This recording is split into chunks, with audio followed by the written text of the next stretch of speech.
Hello everybody, welcome to mystic motivation 1111। मेरा नाम राबिया सलीम है और आज का हमारा टॉपिक है why your ex isn't attracted to you. आपके एक्स को आपकी तरफ अट्रैक्शन अब क्यों महसूस नहीं होती है, इसकी सारी साइंस मैं आज आपको इस वीडियो में समझाऊंगी, जो कि बिल्कुल साइकोलॉजिकल है सब कुछ। चाहे वो जो भी आपको एक्सक्यूजेज दे रहे थे, अम्मी नहीं मान रही, अब्बू नहीं मान रहे, मैं बहुत गरीब हूँ, ऐसे है वैसे है, व्हाट्सोएवर, लॉन्ग डिस्टेंस है, बहुत से बहाने लोग बनाते हैं ब्रेकअप के टाइम पर। बट इमोशनल अट्रैक्शन जब फेल हो जाती है तब ब्रेकअप्स होते हैं, चाहे वो कोई भी एक्सक्यूज उस वक्त आपको दे रहे हों। और ये चीज़ उनको भी नहीं पता होती है कि यहाँ पर इमोशनल अट्रैक्शन फेल हो चुकी है, उनका इंटरेस्ट लेवल ड्रॉप हो चुका है, इसलिए वो ये एक्सक्यूजेज आपको दे रहे हैं। तो हमेशा ये याद रखिएगा कि इसकी साइंस सिर्फ और सिर्फ इतनी है। तो आपके एक्स आपकी तरफ अट्रैक्टेड अब क्यों नहीं है, उसका मेजर रीजन है रिस्पेक्ट। वो आपकी रिस्पेक्ट नहीं करते हैं। क्यों नहीं करते हैं इस पर डिटेल में बात करेंगे। चैनल को सब्सक्राइब कर लीजिए अगर नहीं किया है, और वीडियोस को लाइक ज़रूर दिया करें, हो सके तो शेयर भी कर दीजिएगा। सो ये सारी अट्रैक्शन का ताल्लुक रिस्पेक्ट से है।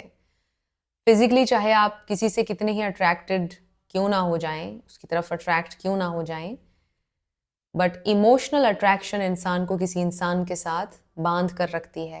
रिस्पेक्ट की बुनियाद पर रिश्ते लॉन्ग टर्म चलते हैं। और याद रखिएगा कि there is no love without respect. अगर किसी रिश्ते में रिस्पेक्ट नहीं है तो वहाँ पर कोई मोहब्बत नहीं है। अगर कोई इंसान आपकी इज्जत नहीं करता, वो आपसे मोहब्बत भी नहीं करता है।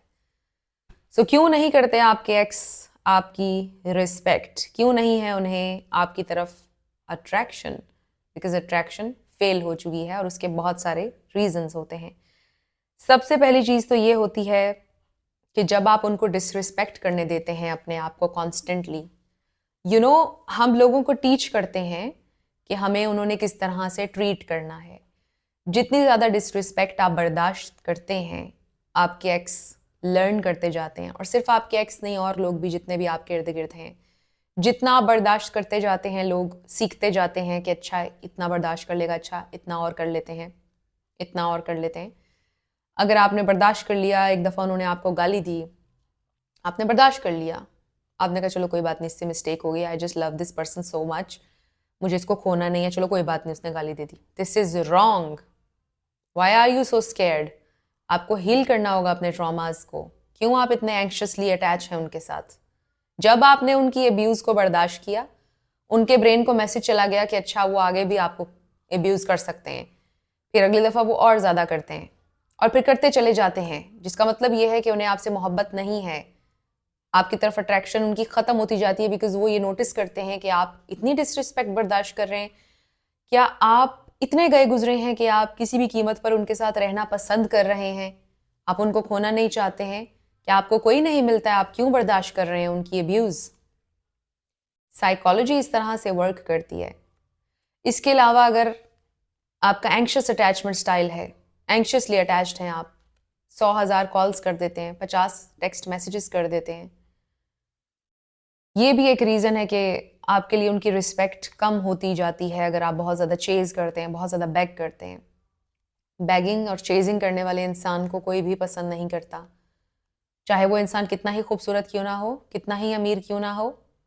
अगर उसके अंदर एटीट्यूड नहीं है, सेल्फ कॉन्फिडेंस नहीं है, और वो चेज़ करेगा, तो फिर कोई भी इंसान उसकी तरफ अट्रैक्शन महसूस नहीं करेगा। लोग हमेशा कॉन्फिडेंट और इंडिपेंडेंट लोगों को पसंद करते हैं, चाहे मेल हो या फीमेल। जो कमज़ोर इंसान होते हैं, अनफॉर्चुनेटली लोग उनको पसंद नहीं करते। जो एंक्शस होते हैं, जो क्लिंगी हो जाते हैं, नीडी हो जाते हैं, लोग उनको पसंद नहीं करते हैं, और इसीलिए उनके लिए रिस्पेक्ट कम हो जाती है। जो चीज़ इंसान को लिमिटेड अवेलेबल होती है, इंसान उसी की कदर करता है, उसी की तरफ अट्रैक्शन होती है, उसी को पसंद करता है। तो क्यों वो आपकी रिस्पेक्ट नहीं कर रहे? बिकॉज आपने उनको सिखाया कि मुझे इतना वो पुअरली ट्रीट करो, तुम मुझे हर्ट करो, अब्यूज करो, नो प्रॉब्लम, तुम मुझ पर हाथ उठाओ, no problem. So this is wrong. ऐसा क्यों कर रहे हैं आप? ये आपने अपने आप से पूछना है। Why are you doing this? क्यों है आपको उनको खोने का डर? क्या आपको सिंगल रहने का डर है? क्या बचपन में आपके पेरेंट्स ने आपको प्यार नहीं दिया था? क्यों आप ऐसा करते हैं, ये आपने खुद सोचना है और फिर उस चीज़ को आपने हील करना है। आपकी वैल्यू लोगों से नहीं आती है, आप खुद क्रिएट करेंगे आपकी क्या वैल्यू है, अपने कॉन्फिडेंस को इंक्रीज करके, सेल्फ लव को इंक्रीज करके, अपने ऊपर वर्क करके, अपने माइंड सेट पर वर्क करके। तो I was reading this post the other day, बड़ा हिट किया मुझे। उस पर लिखा था कि देखें, जो चीज़ें आपके कंट्रोल में नहीं है वो है आपकी फैमिली, किस घर में आप पैदा हुए, कास्ट, राइट, जिस आप कह लो कि सिस्टम में आप पैदा हुए, ये चीज़ें आपके कंट्रोल के बाहर हैं। बट आपके कंट्रोल में ये है कि आप अपनी फिजिकल अपीयरेंस पर वर्क कर सकते हैं, आप अपने माइंड सेट पर वर्क कर सकते हैं, अपने कॉन्फिडेंस पर वर्क कर सकते हैं। और जब आप इन सारी चीज़ों पर वर्क करेंगे तो ओवरऑल आप एक नेक्स्ट लेवल पर होंगे कंप्लीटली। और आप किस बैकग्राउंड से हैं, किस ख़ानदान से हैं, ये चीज़ें मैटर भी नहीं करेंगी। आपकी अपनी खुद की एक पहचान होगी।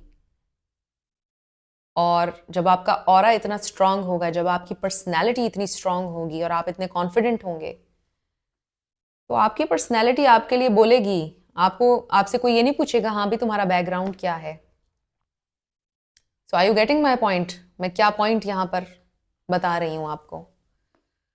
सो द थिंग इज कि जो चीज़ें आपके कंट्रोल में हैं वो चीज़ें आप करें, राइट? आपकी सेल्फ रिस्पेक्ट नंबर 1 पर होनी चाहिए। जो लोग सेल्फ लव नहीं करते, सेल्फ रिस्पेक्ट को नंबर 1 पे नहीं रखते, बिछते चले जाते हैं, उनके एक्सेस उनकी रिस्पेक्ट नहीं करते और इसीलिए वो उनकी तरफ अट्रैक्ट भी नहीं होते। लोग हमेशा अट्रैक्ट उस इंसान की तरफ होते हैं जो कॉन्फिडेंट होता है, जो किसी के पीछे नहीं भागता, वो अपने पीछे भगाता है। कुछ लोग तो अपने पीछे भगाते हैं, बट कुछ लोग बहुत कॉन्फिडेंट होते हैं जिनकी इंटेंशन ये नहीं होती कि हमने लोगों को पीछे भगाना है। वो जेन्युइनली प्योर होते हैं, जेन्युइनली अपने काम से काम रखने वाले। उन्हें पता होता है हमारी ये वैल्यू है और फिर लोग उनकी तरफ अट्रैक्ट होते हैं बिकॉज वो जेन्युइनली वही होते हैं जो वो होते हैं। वो कुछ प्रिटेंड नहीं कर रहे होते हैं और वो किसी को पाने के लिए अपने आप को नहीं बदलते हैं। वो हकीकत पसंद होते हैं, रियल होते हैं। सो आप भी रियल बने, हकीकत पसंद बने, ऑथेंटिक रहें। किसी के लिए आपको बदलने की ज़रूरत नहीं है, बट यस, इवॉल्व हों, अपना लर्न करें, सेल्फ लव करें, अपनी फिजिकल अपीयरेंस पर वर्क करें, अपने माइंड सेट पर वर्क करें, ट्रांसफॉर्म हों।